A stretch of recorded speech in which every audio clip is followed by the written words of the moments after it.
Good evening. Thank you very much for joining us here tonight for the latest of the Employment Group's webinars. This one is by myself and by Gillian and by Jamie Fireman. And we're going to be talking to you tonight about living with COVID and about how we see the end of the mandatory restrictions impacting upon the workplace. Before we start, just a few practical things for you. We are endeavouring to do the session in an hour. In our run through, we were talking a little bit too much to each other. So we're hoping that we'll make some time for some questions at the end of it. But what I would suggest you do, if you have any questions as we're going through, if you could please put them either in the Q&A box or in the chat box facility. We're hoping that we'll have time at the end of our presentation to take some questions, but we are mindful that you will want to be somewhere else by 6. So we'll endeavour to finish by 6 o'clock. And just so you know how we're going to structure this seminar, we're going to have a look at 3 sections. Firstly, look at what we see as some practical considerations for the workplace at the end of the restrictions. Then I'm going to have a look at some of the impacts of the ending of the mandatory compulsory vaccinations. And then we're going to look at some of the pandemic cases. And hopefully, during that process, we'll draw out some of the threads that have come out of the first instance tribunal decisions in particular. So just to put it by way of context, why are we talking about this? Well, we're talking about this, aren't we? Because last month, Prime Minister announced that as of the 24th of February, all of the remaining COVID restrictions in the UK were going out the window. So that included mandatory self-isolation, the face mask, and then from the 1st of April, of course, even free testing and PCR testing.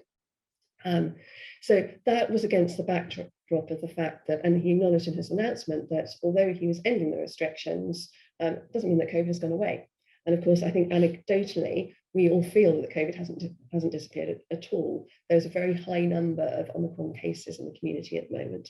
I know that as of the first week of March, Scotland currently has the highest number of COVID patients in hospital it's had for 13 months. So the ending of restrictions is not taking place against the end of the pandemic. So of course, there's going to be an obvious impact upon the workplace because employers will still be under their duty of care to provide a safe place of work and a safe system of work. So what I'm going to do now is to hand you over to Jamie, and we're going to look at some of the practical considerations, and then I'm afraid you'll have to listen to me in a moment about mandatory vaccinations. Yes, thank you, Jill. So just looking at one of the most obvious ways in which the government legislated for COVID hitting the country is to look at the changes that were brought into statutory sick pay.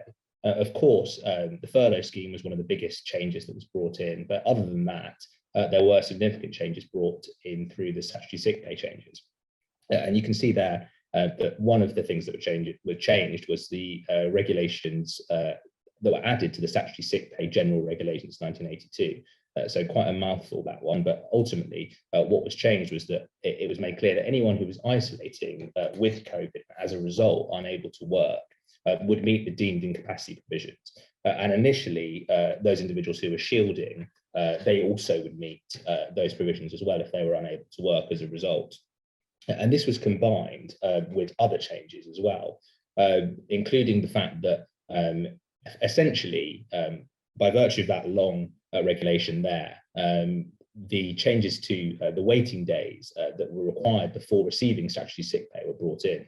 And so what this meant was that someone who was isolating with coronavirus and unable to work as a result would be able to receive statutory sick pay from the first day that they were off sick with coronavirus and unable to work, rather than having to wait what would normally be 3 days before they were able to receive that. So that was obviously done to encourage people to feel that they could stay away from the office when they tested positive or were displaying coronavirus-like symptoms. And then that, of course, was also combined with the statutory sick pay rebate scheme, which effectively allowed small to medium-sized companies to reclaim the monies that they were paying out for statutory sick pay from the government. And that was in place from March 2020 to the 30th of September 2021, and then came back with the onset of Omicron from December 2021 until tomorrow, which is when it ceases to have effect. So what does this change now mean? Well, of course, all of these changes now seem to be coming to an end, and there's no sign of them coming back as far as we can tell, notwithstanding the high prevalence of COVID in the community. And so what we have now is a situation where you can't necessarily, unless you qualify in some other way, automatically meet deemed incapacity provisions because it just by reason of having COVID. So there's that point. And then there's the other point that also the employers are not able to reclaim any monies paid out as statutory sick pay from the government. So you potentially have a scenario where individuals are not incentivized to come in to take time off work, and employers also are disincentivized from encouraging employees to stay at home because they can't get the money back they have to pay to employees in theory as statutory sick pay, of course, having to qualify first, those employees, to receive that. So one of the obvious ways in which the employers may well be impacted is through the ongoing risk assessments that are necessary when looking at employees returning to work. And it's likely that ultimately, given the changes, these duties, of course, continuing, there is going to be a lot more of a likelihood that employers are going to be requiring their individual employees to come back to work. And by that, I mean come back to the office or the workplace. And so it's important to note that they still have all of the duties which Jill mentioned in the beginning. So the duty of care to provide a safe place of work and safe system of work for their employees. And of course, the duty under the Health and Safety at Work Act 1974, the well-known act that sets out that they need to effectively risk assess the health and safety risks to both their employees, their staff, and to visitors. And so the risk assessment and the requirements for risk assessments being a tad more robust seems an obvious starting place in terms of moving forward. And that's because ultimately we have a situation where employees are both not legally obligated to stay at home if they've tested positive for coronavirus, and also there is no motivation to do so because they would have to most likely wait before qualifying for sick pay, statutory sick pay, that is. Equally, as I said before, there isn't a mechanism for the employers to recover that money. And so perhaps we have a real likelihood of employees coming into work when they've tested positive for COVID and thereby exposing the other employees in the business to a risk of harm. So this is obviously a risk to not only employees, but also visitors of the workplace. And that needs to be mitigated against with a robust risk assessment that takes into account the fact that there is perhaps a greater likelihood of employees coming into work when they are positive with COVID. And so all of the measures that were previously in place should still continue to be in place, such as social distancing and perhaps the availability of masks, et cetera, depending, of course, on the particular workplace. But it's very interesting actually looking at this because there was an example only a couple of days ago where the well-known homeware store Wilko had to row back from its initial stance, which had been reported as telling employees that actually if they wanted to, if they tested positive with COVID but weren't suffering any of the symptoms that would make them unwell, they were entitled, if they wanted to come to work. But that has now been withdrawn because it unsurprisingly received some negative coverage. But ultimately, it would have, in my view anyway, potentially have put other employees and visitors to the branch, or the branches, I should say, at risk. And so unsurprisingly, that particular point has been withdrawn from Wilko's perspective. And it's likely that most other companies pursuing that sort of policy are likely to be doing something which is particularly risky if they are encouraging COVID positive employees to attend work. So one of the other ways, of course, that we saw within the government sector attempts to mitigate against these risks going forward was the introduction of mandatory vaccination. And that's what Jill is going to talk about next. Thanks, Jamie. Just on that Wilko point, it seems to me just utterly bonkers that you would encourage and actually instruct your employees, come on in to the workplace when you're testing positive, particularly when we're in a front-facing situation where you've got customers who could have all sorts of vulnerabilities. Because yes, of course, that particular employee may not be suffering from symptoms so to make themselves too ill to work. Of course, they can transmit and pass it on. It just seems crazy. But there we go. These are the sort of thoughts and the end result that employers need to be looking at, don't they, when they're performing their risk assessment. So mandatory vaccination. This was something that was very controversial, and to be honest, I felt a little bit uneasy about it because it did have, it seems to me when I was looking at provisions, the potential to be indirectly discriminatory. But let's have a look. So let's remind ourselves that as of November 2021, on the 11th of November, the Health and Social Act 2008 Regulated Activities Amendment Coronaviruses Regulations 2021 essentially required all staff that were employed in registered care homes to be fully vaccinated to be able to work in them unless they were medically exempt. And the idea was that that was going to apply to all front-facing NHS roles from the 1st of April 2022. Now, that ended as of yesterday, and looking at the government's justification for that is quite interesting. The rationale at the time that was put forward was that for the introduction of these regulations was that we were preparing for a very tough winter. True, and I think Omicron variant at that point showed us indeed how tough that winter has been.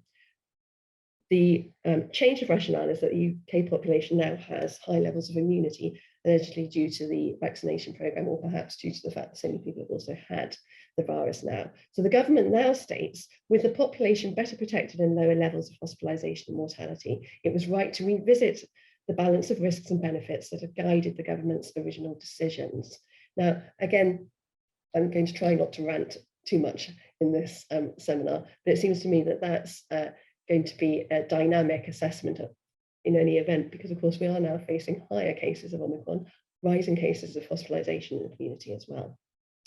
But it seems to me that possibly the most compelling factor for changing the mandatory vaccinations, and must have been on the minds of the ministers, was the fact that the concerns were raised that by bringing in these regulations, this action would lead to staffing shortages, particularly in the care industry. And of course, let's not forget that the care industry is in any event short-staffed. It is underpaid for the work that it does. So according to the figures that were released last year by NHS England, by the end of October 2021, only there was still outstanding 1 in 10 members of care home staff had not received 2 doses of the vaccine. So that was equivalent of just shy of 50,000 members of staff. Now, I do not know how many of those were vaccinated by the time these regulations came in, or indeed how many of those unvaccinated members of staff were dismissed under the provisions, but you can certainly see the concern, that is the real concern that's there. There was also a concern about the discriminatory impact of these regulations, particularly in the uptake, and reduced uptake in relation to VMA staff. And I don't think I need to go into that in too much detail now, given that these regulations have gone out the window.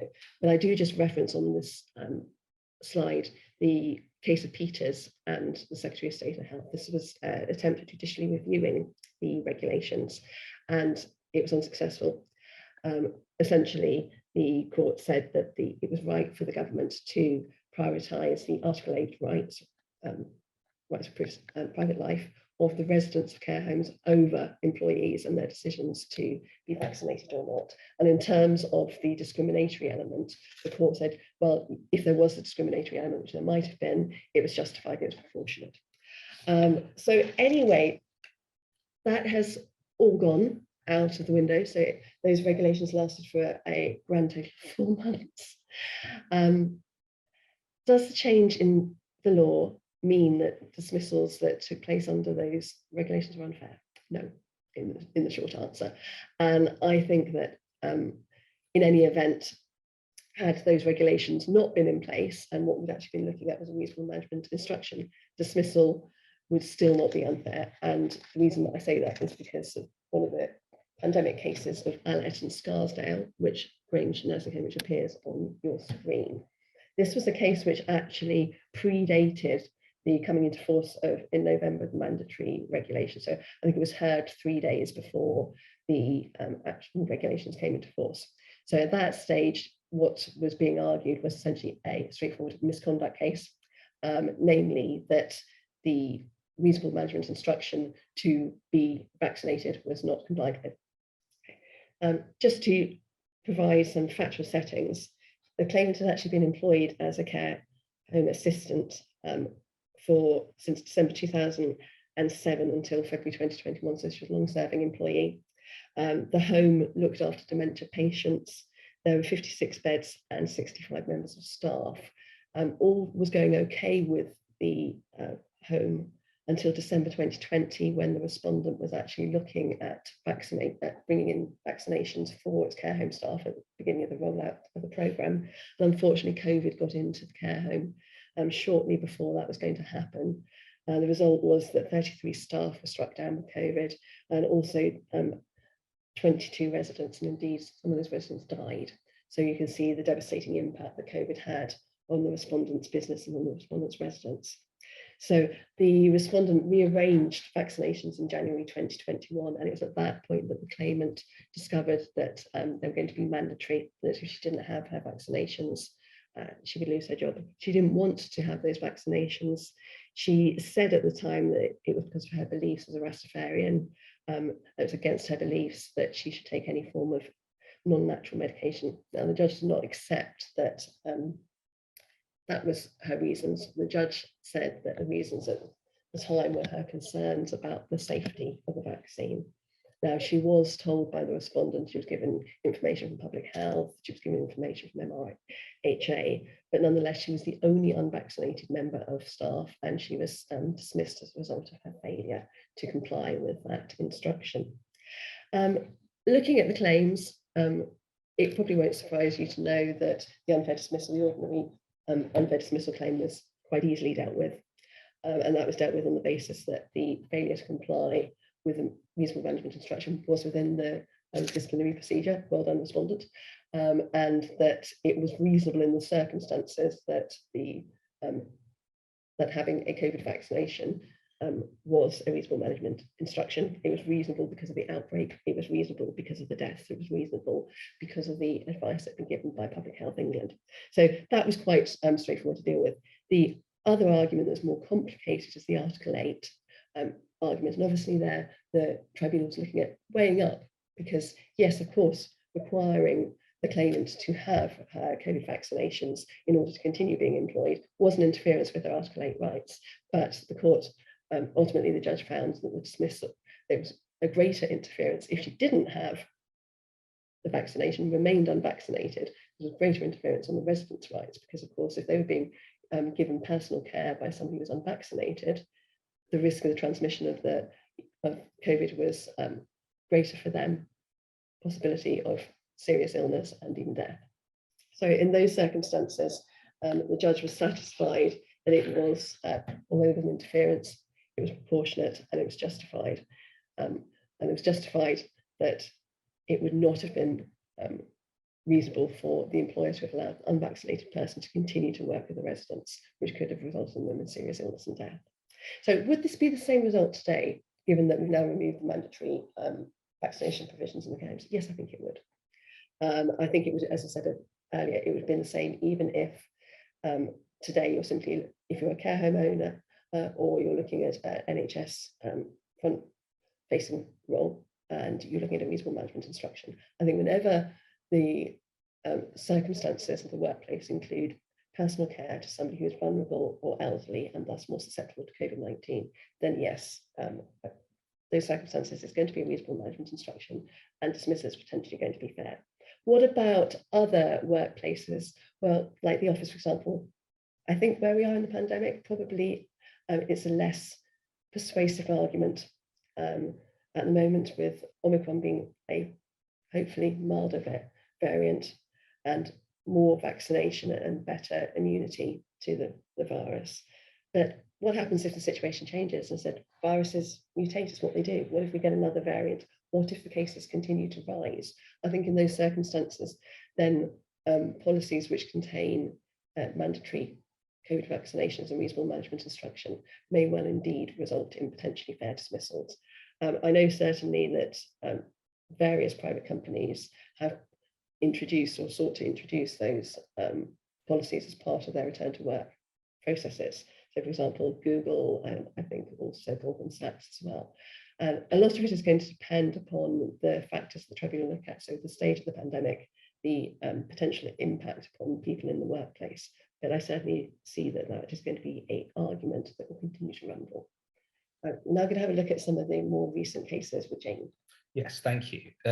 So yes, in terms of looking forwards, we're going to look backwards at some of the first instance employment tribunal decisions to try and identify the way in which the tribunals have responded to COVID-related claims. And the main focus of these cases, with the exception of X and Y at the bottom, is really a fear on the part of the claimant, or a purported fear, about coming into the workplace, and the way in which the respondents responded to that has either been through a dismissal, or there have been resignations in other cases. So I'm going to start with the case of Rogers and Leeds Laser Cutting Limited. I'm going to go through the facts of all of the cases briefly, what the findings were, and then Jill and I will both give a comment or two on what we think might be an interesting feature of the cases. And so, dealing first with Rogers and Leeds Laser Cutting Limited, this was, I think, the first case that certainly I was aware of that came out following the pandemic. And in this case, the claimant was employed as a laser operator. He worked in a workspace with, as I said, large dimensions on there. I think it's said in the judgment that the dimensions were said to be about 12,000 to 14,000 square feet. And so what happened was on the 24th of March, after the national lockdown had been announced the day before, the respondents said that they were going to remain open, and they asked staff to continue working as normally as possible. In this case, the claimant, he continued going to the workplace. So I think on the 23rd of March, and that was a Monday, he went to work on Tuesday, Wednesday, Thursday, and Friday. And then there was some dispute about what happened, but he left work on Friday, said something like, I'm not coming back, or something, or I'm off now, something to that effect. And then on the 29th of March 2020, he sent a text message. He said he saying that he would not be returning to the workplace until lockdown is eased, and he was particularly concerned about his children's health conditions to justify that. Ultimately, he was then dismissed, having not returned to the workplace.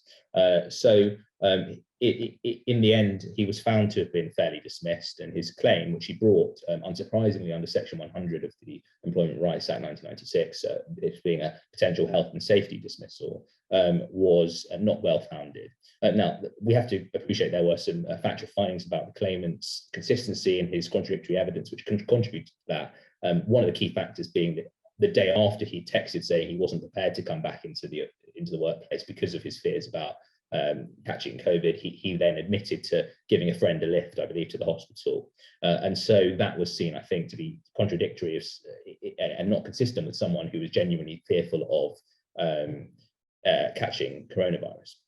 So but one of the interesting points that came out of this, and we do understand that this particular case is being appealed, and the permission to appeal has been granted. But one of the particular points that we both thought was interesting was that the employment judge made a comment when looking at the test within Section 100D and E, that the claimant did not believe there were circumstances of serious and imminent danger within the workplace, but that he considered that there were circumstances of serious and imminent danger all round. And this is quite an interesting point, because it would seem to us that actually there isn't anything necessarily in the statutory language which says that there has to be a distinction between the danger within the workplace and the danger in society at large. It seems that the important thing is that there is a danger, and a serious and imminent danger within the workplace. And so it's perhaps, and there may well be other reasons why this claim failed, but it's perhaps surprising that there was such an emphasis placed on that, where it seems plausible that someone could have legitimate fear all around, of which the workplace is included in that. The tribunal went on to say that they weren't saying that COVID-19 couldn't apply to Section 100, but that They didn't accept that the existence of COVID-19 created circumstances of serious and imminent danger, which couldn't be averted regardless of the employer's safety precautions. And I think that was an interesting point. As Jamie said, we know that this is being appealed because our very own RAD is, I believe, representing the claimant on the appeal. And it's going to be really interesting to see what the EAT makes of this, because the point that seems to be interesting EAT is this thing that the fact that circumstances of danger exist generally doesn't mean that they don't need to be any higher in the workplace for the claim to be made out, and that it's got a wide interpretation. So we'll wait to see. We also wait to see, it'll be interesting to see about the steps that's reasonable to take to avert the danger.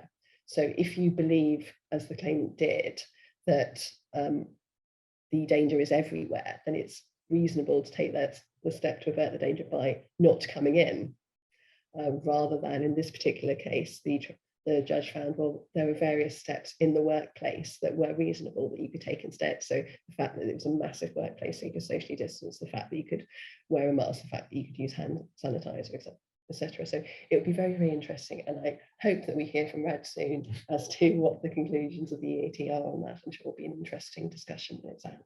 Yes, and it's also very interesting because this particular case being the first of those cases that we're going through, and the first case that I think was reported, it was referred to in several other cases. In fact, if we look at the next case, which is more in Ecoscope UK Limited, it was actually cited in this case, albeit it being a first instance decision and therefore not binding, it was referred to, and it does seem to have carried some weight in terms of persuasion of the tribunal as to the way in which the first tribunal dealt with a similar case to the ones they've been dealing with. In this case, the respondent was a company that was involved in environmentally friendly building materials, and the claimant, she usually worked in an open plan office, and in March 2020, the respondent had initially furloughed its employees, but it then became aware of the fact that if you worked in the construction industry, as we know, there were then opportunities to reopen, and they took advantage of those in April 2020.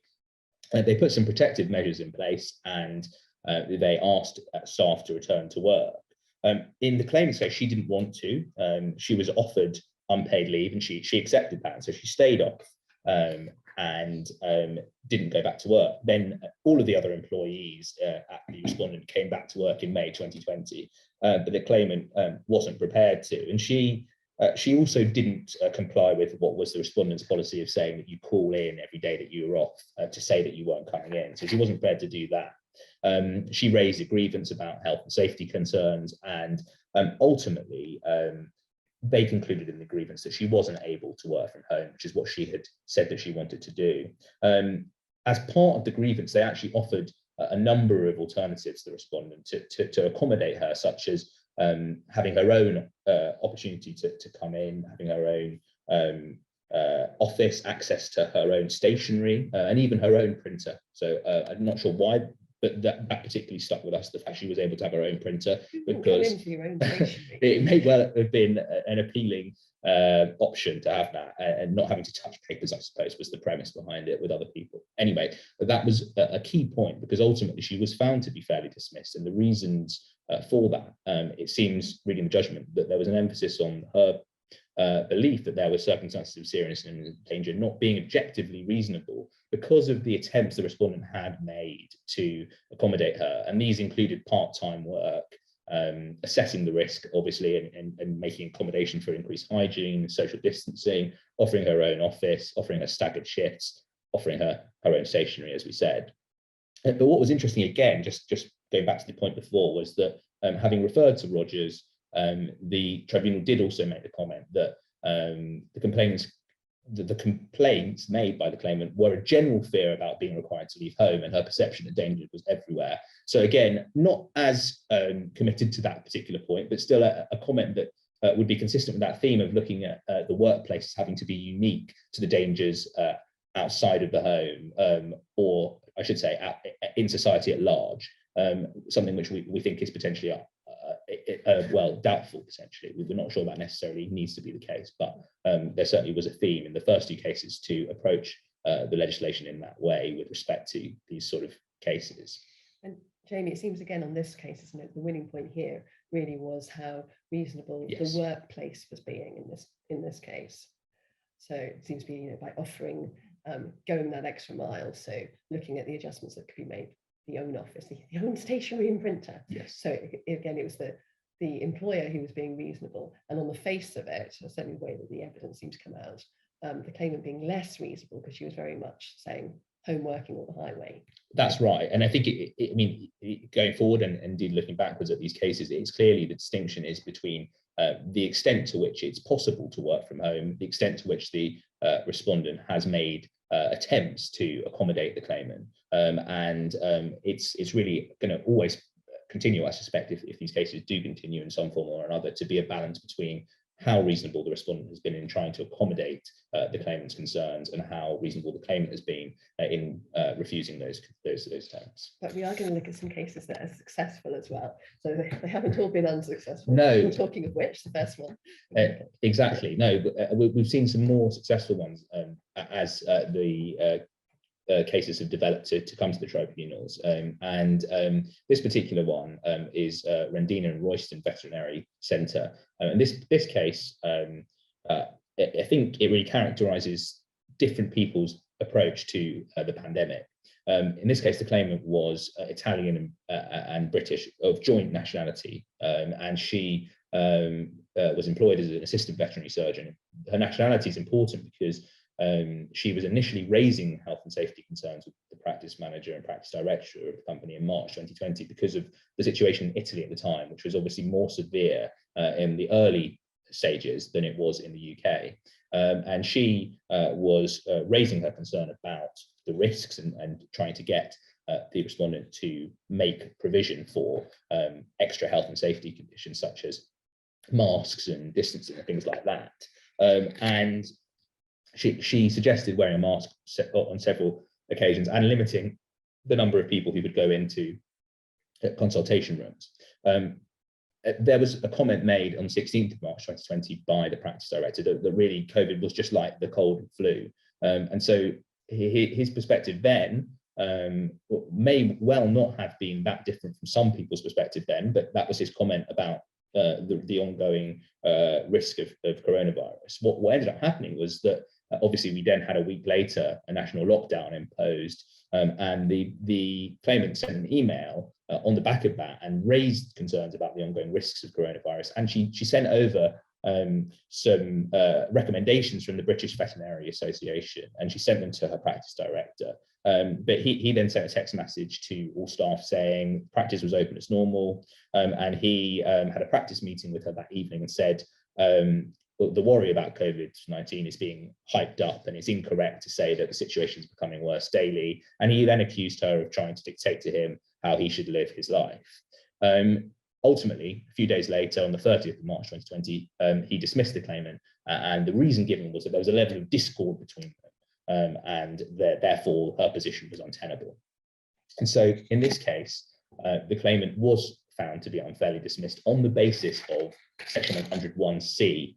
And the reason for this was that she was dismissed because of her conveying her health and safety concerns to the respondent. And it was found that she had really raised that there was inadequate arrangements in place to address the risk of coronavirus.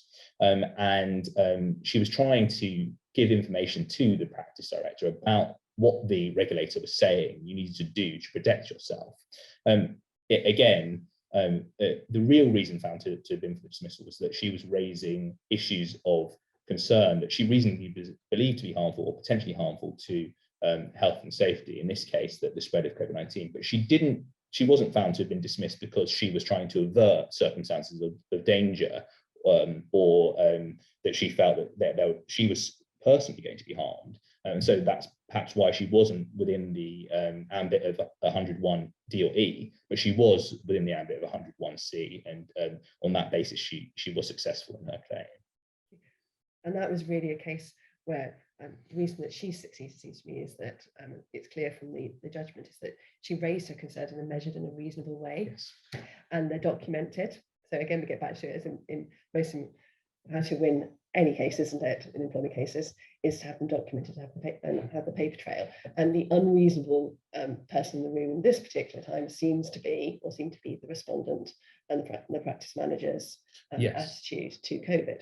And of course, just to add to that, Jill, I think one of the things that's clear is the timing of the comments and the difference between perhaps his approach that might not have been objectively unreasonable as of the 16th of March 2020, where the government advice was to continue carrying on as normal, albeit to wash your hands, as opposed to after a national lockdown had been imposed, where he was continuing to make disparaging comments and belittle the reality of the coronavirus pandemic. And so I think that's something which continued to be important as we look at cases and as employers consider the situation going forward, is that it's always going to be dependent on quite how risky the situation is at the time.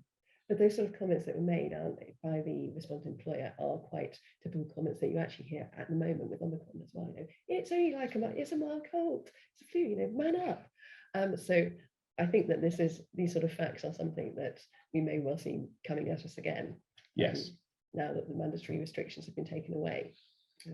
Yes, well, exactly, because you could equally see someone saying, well, there's no legal requirement to isolate, so I don't take your concern particularly seriously. If the government is not telling you have to isolate, you don't have to isolate, come into work, etc., etc. But it's still a health and safety concern that's being raised. So, yeah. Yes. A lesson to everybody to think before they open their mouths, perhaps. Yes. And then the next case that we're going to look at is this another successful case. This was Preen and Cooling Limited and Mr.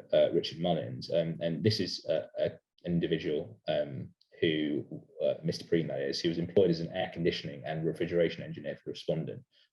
And his work as an air conditioning and refrigeration engineer involved a combination of what was called routine servicing and maintenance, so things that were non-essential, and emergency response. And that emergency response involved work for hospitals and emergency services and things that ultimately were critical at the time. And so what had happened was in March 2020, early March, the claimant had been given masks, hand sanitizer and gloves to him in his van. But then on the 24th of March, obviously, after the lockdown was announced, he was booked to carry out what was seen to be a routine service and maintenance booking. So it wasn't essential work. And he wasn't prepared to do what he considered to be non-essential work. And he sent a text message referring to the Prime Minister's announcement the day before. And he said to his boss, Mr. Mullins, I know you don't want to stop working, and neither do I, but we all have a responsibility to do what's being asked. Therefore, I'm going to stay at home, and I would urge you to do the same. I understand that if any call out is urgent and or essential, I will come in to help out, of course. So he was saying effectively, I'm prepared to do work, but only essential work. He was then dismissed a week later, purportedly on grounds of redundancy, which it was, of course, questionable. And ultimately, he was found to have been automatically unfairly dismissed for the same reasons as the Rendina case. And that's, again, because really, ultimately, he was dismissed for raising these health and safety concerns. And the tribunal was satisfied that the message he sent did bring circumstances connected with his work to the employer's attention that he believed were potentially harmful to health and safety. And he set it out in his message, and he also was doing what I think the tribunal considered to be reasonable in terms of saying, look, I will do some work, I will do the urgent work, because I appreciate that that is something that may well have to continue notwithstanding the risks, but I'm not prepared to do things which don't have to be done when there's such a significant risk at the time. And so the only other point I'd make is he did bring whistleblowing claims, and he did bring claims under section 101D and E as well. Again, that was not successful. The only thing that was successful was the 101C claim. And the tribunal said that with respect to 101D, there weren't circumstances of danger which he believed to be serious and imminent. And there's a higher threshold for that sort of claim than there is for saying, look, there's a health and safety concern there, and ultimately being dismissed as a result of that. And the tribunal said it's undeniable that COVID-19 is dangerous to many people, but it was not the case that the claimant reasonably believed he or others were in serious and imminent danger. And that's perhaps not an unsurprising finding when he said, look, I am prepared to do some work, albeit only essential work. And so that one perhaps is the least controversial in terms of the way in which the tribunal came to its conclusions, at least in my view. But what is certainly an education for me is to see how many industries and services consider themselves to be essential. Yes. So I'm going to move on to another one now, which is the, I think it's the financial services, who obviously we can't live without money, makes the world go round. Well, it is interesting that, I mean, and it's interesting to see how lots of different companies responded, both to thinking there was either a complete inability or just an impermissibility to work from home, and whether or not they were responding to that, or whether they are actually responding to the fact that they genuinely felt that their industries were critical.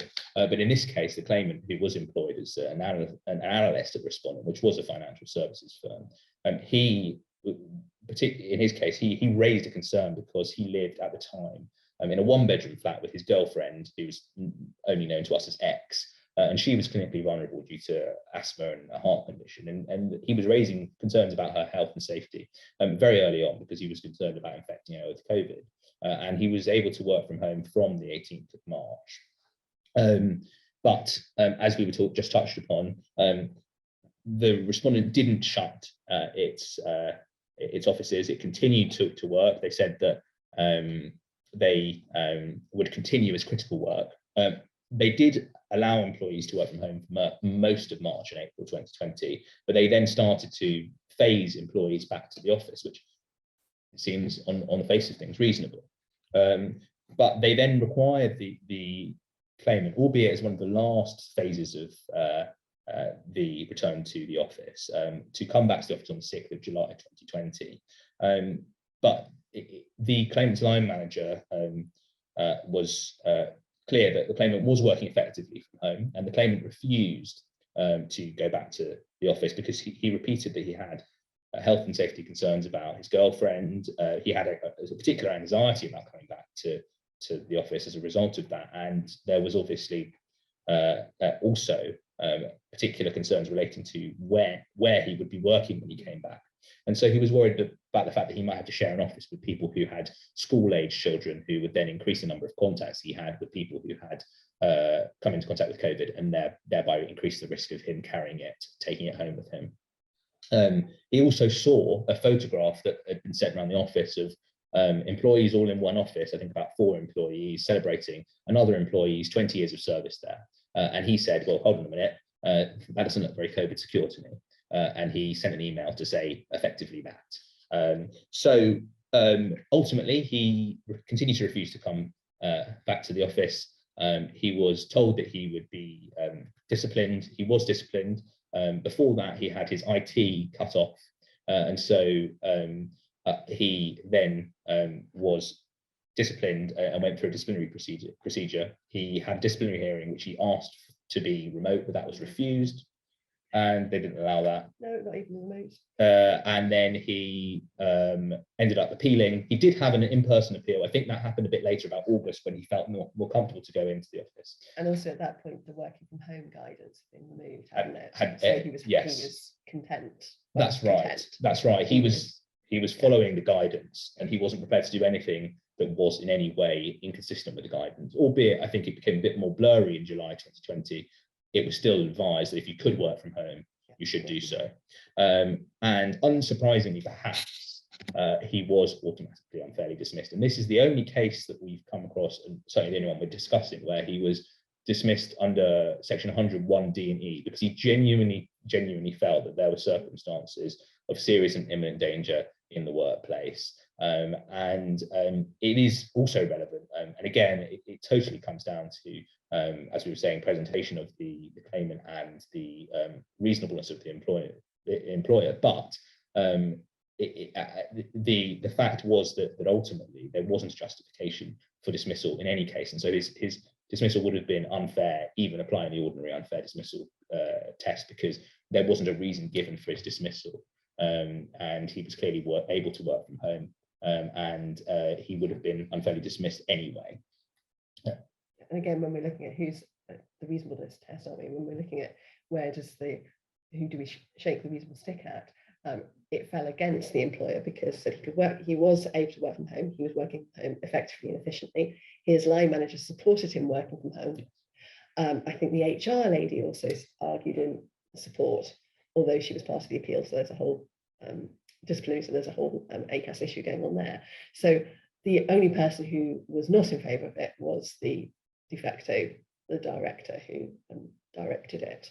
And again, so when we're looking at the reasonableness and where does it lie, it clearly lied with the employee in that situation. The only justification, it seemed to me, that the respondent was given was the sort of the water cooler moments and the fact that you need that social input at work. And then James, and we all miss it, it's nice being in the same room as the person, but not to the extent that it could, potentially give COVID to somebody who's chronically vulnerable.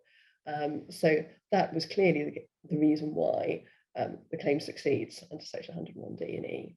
Yes, and I think it's the combined effect of that and also the consistency of his message and the fact that he'd been banging the drum, if you like, for a long, long time, from even before the lockdown, he was concerned about this. And so where in the other examples and the examples where the claims failed, the employee seems to have been responsive and have almost sent one message without any pre-existing history of concerns. And perhaps that the reasonableness and the genuine nature of their concern has been doubted by the tribunal. In this case, the claimant was able to show a consistent history of raising concerns to support the fact that actually it was an objectively reasonable belief and a genuinely held belief that he was really quite fearful about returning to the office. And likewise, in the Rendina case, does it in a reasonable and measured manner. Yes. So, yeah. Okay. Yes, exactly. And then there's, I think, one more case which we just thought was worth mentioning. Of course, we should say this is by no means all of the cases. There may well be some more, but these are the main cases that we were able to pick out that we thought were relevant to this particular issue.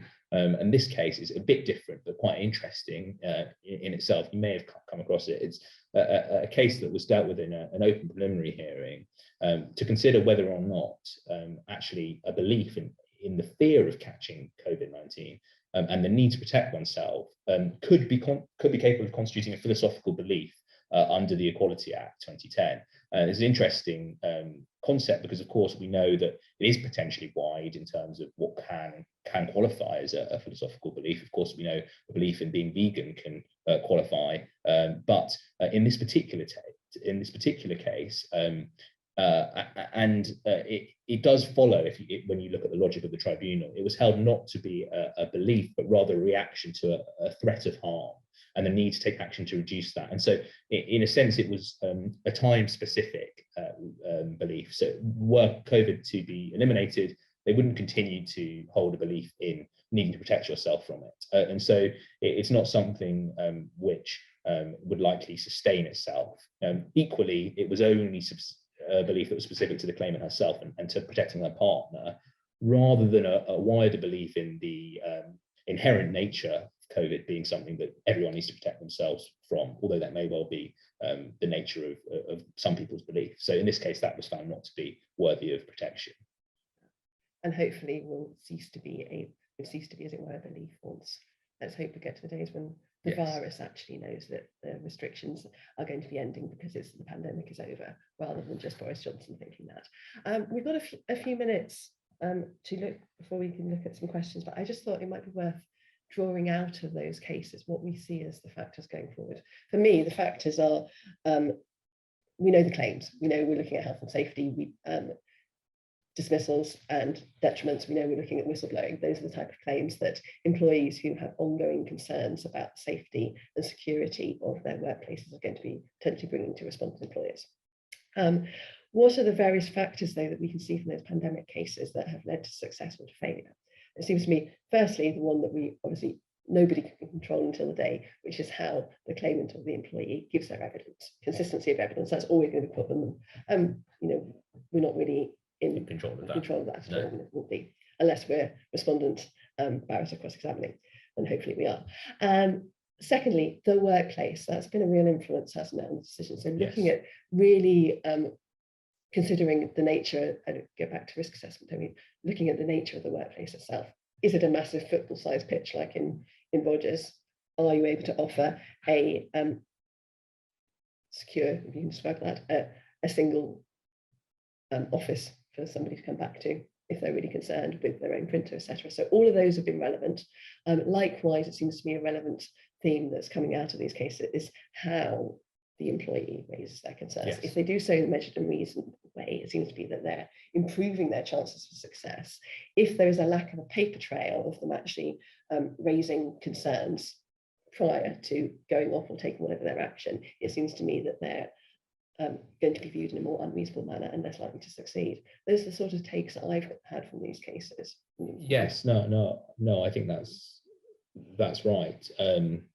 I think looking at the Rogers case, it was interesting to see how in that particular case, I think what the claimant may have fell down on was the fact that he hadn't acted in a way that was consistent with being fearful of COVID throughout. And if you have, then you're much more likely to succeed in the case. I mean, I think we have to acknowledge that with the changes and going back to the theme of this talk, with the changes, it is probably going to be more difficult to succeed in claims like this going forward, because the legal requirement to isolate or stay home has been removed, and the guidance and the nature of the guidance has been removed. And so unlike in the Quelch case, where he was able to say, look, I'm following the guidance, and until the guidance changes, I'm not going to be going back to the office.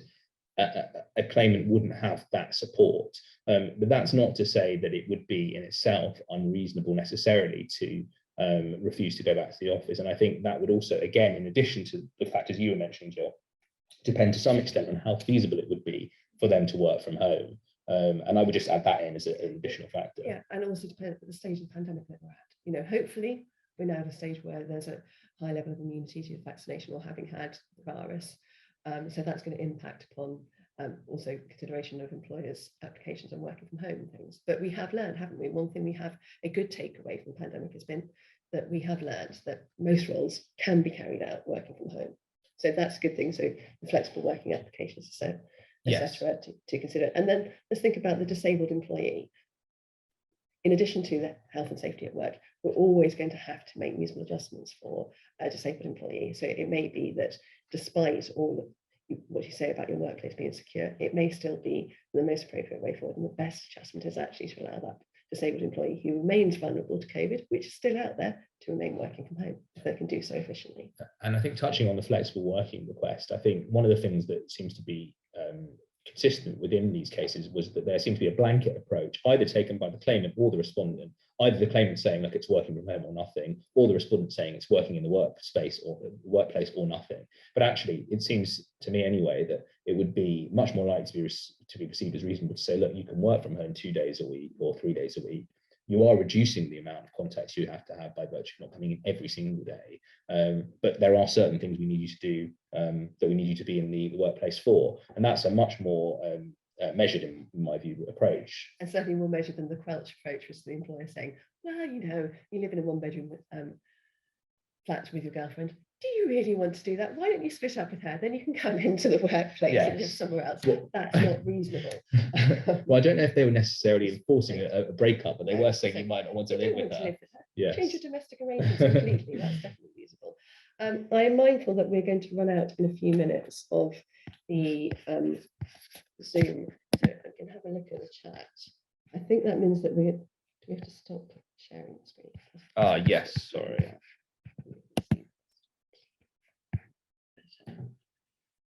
What about school insisting on staff being vaccinated where children are considered as transmitters of the virus? Would that amount to a reasonable instruction? I think there's a potential argument there that it could, couldn't it? Because you have to look at, okay, so the children, hopefully, if they get COVID, will only have a mild version of it. And risks of hospitalisation and severe illness are thankfully in children fairly low. But that doesn't mean that that's the same answer for the teachers, but is also not the same answer for staff. It's also not the same for those that the teachers and staff go home to. So it seems to me it is a fairly good, I see that as a good argument when you look at the factors, because they are, let's face it, the recent, just anecdotally, the recent run of COVID cases has been an awful lot around half term, etc. I'm trying not to blame children, but they do they spread, don't they? Yeah. Social distancing in children, not so easy. So it's certainly something that I would think would be a strong case. I've not seen anything in the educational background yet. None of the first instance decisions are in educational settings yet, but it would certainly be, I think, an arguable case. It's possible of amounting to one, although you could also say that perhaps it's slightly futile and tempting to prevent the spread of the infection within the education setting, because children are so likely to spread the virus with one another. Having said that, also you have to balance the fact that you may have children who have specific conditions that make them a lot more at risk than others, and so it's again a very not to give a cop out of an answer, but it would really depend on the facts of the case and the school itself. So.